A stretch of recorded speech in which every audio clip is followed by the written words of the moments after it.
Hello and welcome to my channel. If this is the first time here, my name is Millie and I love any makeup, especially shiny, shifty, and sparkly eyeshadows. And today I have some sparkly eyeshadows from a mainstream brand. I know, who knew this was possible? Maybe I'm being a little bit harsh, but for the most part, it seems that indie brands do come out with predominantly really beautiful, shiny, sparkly eyeshadows. And it's not so much seen in mainstream brands, which is totally fine. You know, obviously, they've got different consumer bases. So today I'm going to be talking about the Shadeshifter eyeshadows from the holiday collection from MAC Cosmetics. I did try another product from this collection. It was that like spinny, round eyeshadow palette with some like colorful eyeshadows, and that was a complete disaster. If you want to check out that video, I will link it down in the description below, but I returned that so fast. That was $75. Now, each of these babies is $22. I had a 20% off coupon. Was it 20% off or 15%? I believe it was 20% off because usually 10% and 15% don't really excite me, and I don't really use it because honestly, the tax amount ends up like covering what you save, so you don't really save really much. Anyways, I digress, and I had some Ulta points to trade, so that's why I decided to get all of these, and I was really curious. I saw some other videos of these being swatched and they looked really, really shiny and beautiful, and spoiler alert, they are. I'm going to be inserting some swatches as I'm talking through this. Now, these are definitely not multi-chromes. They are duochromes. They do have just a very subtle shift, but they are very, very sparkly. They do have a little bit of a texture when you feel them with your finger. However, they completely smooth out. They look super, super beautiful on the lids. So I'm going to be creating 3 looks and then giving you some of my thoughts at the end of the video. As always, let's get right into the tutorials. Priming my lid with the Milk Makeup eyeshadow primer, going into the crease with All of You from Makeup Geek, and I'm just gonna blend that. The primer is not really sticky. I've been seeing people say it's sticky, and I'm just like, I don't know if we got the same primer or what, but mine is not sticky at all. But the Makeup Geek eyeshadows seem to work on it pretty well. On the outer corner, going in with Time Travel from Makeup Geek. Gonna do some very simple looks with these just to really see what they look like on the lid. Putting down the NYX glitter primer, I'm gonna do a fake cut crease with it. I picked up the MAC eyeshadow in Prrrplexing. I'm laying it down along my lash line. Wow, so sparkly. And above that, going in with Ho Hocus.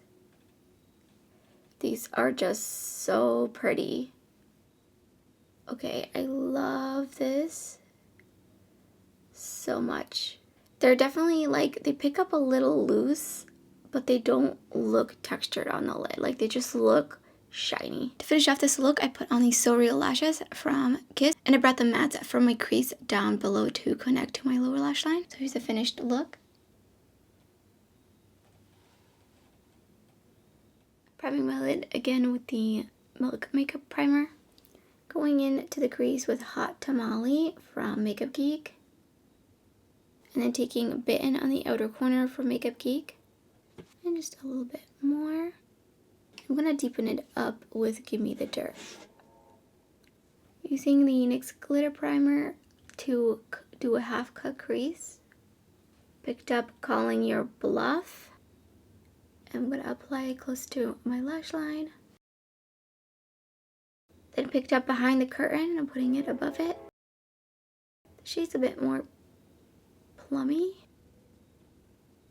I finished this look off with the So Real lashes from Kiss, and I just connected my lower lash line with the Give Me the Dirt shade.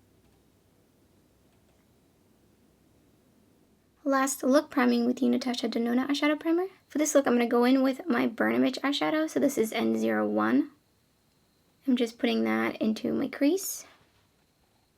I'm going to take just a little bit of N03 and help kind of deepen it up, but not really deepen it. But not really deepen it up, you know what I mean. Just add a little another part of dimension into that. Next, for the outer corner, going in with 112. Look how easily that just applies and blends. I love these mattes.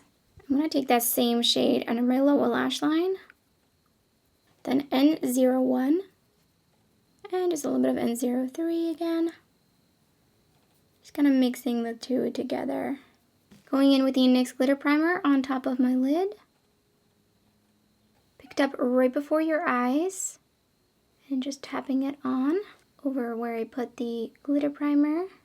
Absolutely gorgeous. I love this combination of colors. Just love this look so much. Here's the finished look. I put on these So Real lashes by Kiss, and in the waterline I have Icebreaker from ColourPop.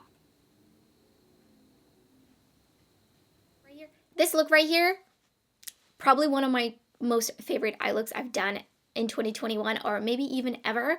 I just absolutely love these shadows, and I'm so mad that they're so expensive. I would only recommend these if this is something you're looking for, but there are lots of indie brands that have similar sparkly eyeshadows like this in terms of formula. Now, I went through my collection of my Glam Shop and Brnovich because honestly that's I think what these remind me the most of is the like Turbo Glow, as well as the Brnovich, I forget what they're called.